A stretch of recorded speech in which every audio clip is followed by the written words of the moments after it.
안녕하세요. 잇 바이블입니다. 오늘 우리 함께 나눌 주님 말씀은 사도행전 8장 4절에서 13절까지의 말씀입니다. 함께 말씀을 읽겠습니다.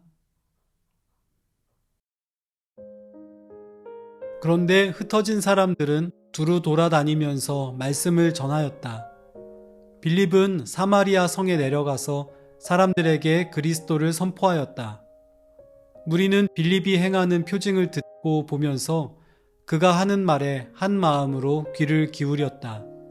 그것은 귀신 들린 많은 사람에게서 악한 귀신들이 큰 소리를 지르면서 나갔고 많은 중풍병 환자와 지체 장애인이 고침을 받았기 때문이다. 그래서 그 성에는 큰 기쁨이 넘쳤다. 그 성에 시몬이라는 사람이 있었는데 그는 마술을 부려서 사마리아 사람들을 놀라게 하며 스스로 큰 인물인 채 하는 사람이었다. 그래서 낮은 사람으로부터 높은 사람에 이르기까지 모두 이 사람이야말로 이른바 하나님의 위대한 능력의 소유자이다 하고 말하면서 그를 따랐다. 사람들이 그를 따른 것은 오랫동안 그가 마술로 그들을 놀라게 했기 때문이다.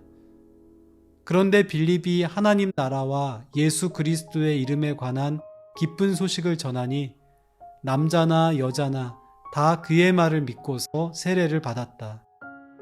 시몬도 믿게 되었고 세례를 받은 뒤에 항상 빌립을 따라다녔는데 그는 빌립이 표징과 큰 기적을 잇따라 행하는 것을 보면서 놀랐다. 교회는 예루살렘에서 큰 박해를 받아 유대와 사마리아 지역으로 흩어졌습니다. 그러나 그들은 정신없이 도망다니는 오합지졸의 모습은 아니었습니다. 오히려 무엇 때문에 이런 일을 겪고 있는지, 또 그들이 무엇을 해야 하는지를 잘 알고 있는 모습입니다. 그들은 흩어진 지역을 두루 돌아다니며 말씀을 전했습니다.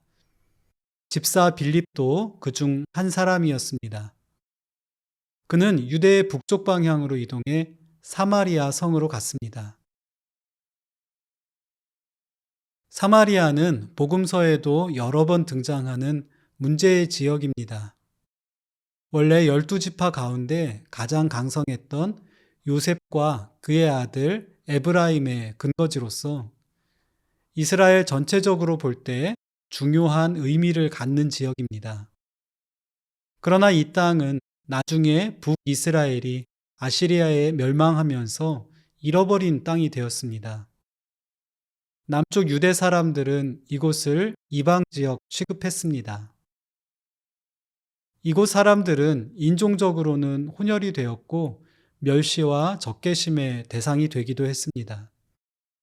또 그들은 예루살렘이 아닌 이 지역의 그리심 산에서 제사를 드림으로써 신앙적인 정통성도 인정받지 못했습니다. 그런데 예루살렘에서 쫓겨난 그리스도인들이 바로 이곳 사마리아를 찾아옵니다. 그리고 그들에게 하나님의 구원의 기쁜 소식을 전해주고 있는 것입니다. 당신들에게도 하나님의 구원이 임했습니다. 메시아 예수, 하나님의 아들을 믿고 하나님께로 나아오세요. 빌립은 예수님이 하셨던 것처럼 다양한 표징을 드러냈습니다. 귀신 들린 사람들에게서 악한 귀신들을 쫓아내었고 중풍병 환자와 지체 장애인들이 고침을 받았습니다. 또 이곳의 사람들에게 메시아 예수의 복음을 전했습니다. 서로 적대적이었던 유대와 사마리아가 이제는 서로에게 마음을 열고 복음을 전해주고 또 받고 있습니다.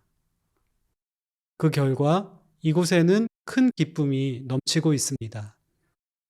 완고한 예루살렘의 유대인들에게는 여전히 용납하기 어려운 일이었을 것입니다. 그러나 사실 이 일은 오래전 예레미야 선지자가 예언한 것이 성취된 것입니다. 그는 멸망했던 사마리아, 즉 북이스라엘과 불순종한 예루살렘, 곧 남유다가 다시 회복되고 하나님 안에서 화해하게 될 거라고 하신 하나님의 약속을 선포했었습니다. 사마리아 지역에서 활동했던 마술사 시몬의 회심과 변화는 그리스도 예수의 복음의 권세를 잘 보여줍니다. 그는 복음이 선포되기 이전 사마리아에서 마술로 놀라운 일들을 벌였던 사람입니다. 그곳의 사람들은 이런 일들을 보며 놀랐고 그를 추종하기도 했습니다. 그러나 거기까지였습니다. 그의 기적은 사람들에게 놀라움을 주긴 했지만 그들에게 구원의 소망을 주지는 못했고 사람들의 인생에 본질적인 변화를 일으키지도 못했습니다. 그러나 복음은 달랐습니다.